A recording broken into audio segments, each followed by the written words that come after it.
е позор! Оставка, съд, затвор! Мястото на такива хора е не да им играем хора на мегдана. Мястото на хората, които се опитват да проливат българска кръв и продават български национални интереси, е в земята живи. И не съм съгласен. И няма да се съглася на тия хора повече да им се говори.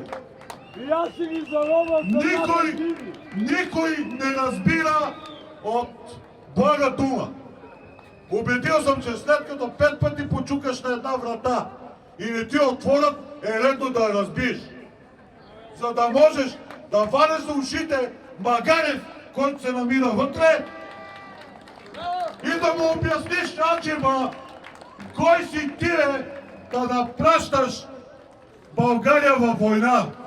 Има ли някой съгласен с войната тук? Убийци ли сте? Защо се съгласявате да изплащат оръжие? Оръжието убива, не носи мир. Така ли се прави мир, господа управляващи? Давайки оръжие, защо ли не питат? Защото мълчитме и сме малко. И защото ги търпиме. За това не ни питат. При първите 20 човека в кофите от парламента ще ни питат.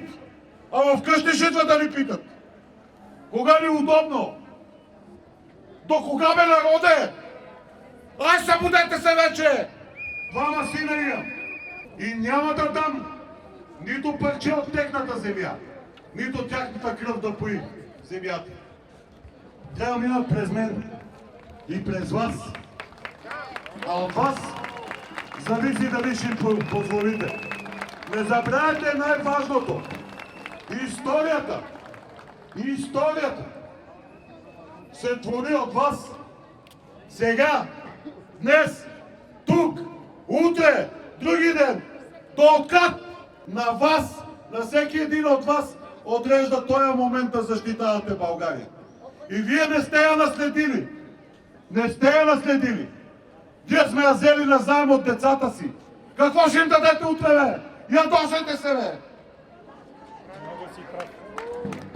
Стига вече!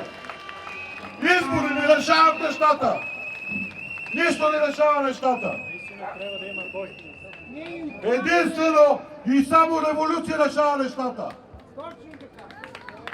И то съвсем законно, защото член 1 на Конституцията, че властта проистича от ръцете на народа.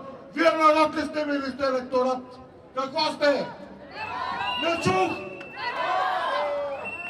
Дръжте се като такъв! Да живее България!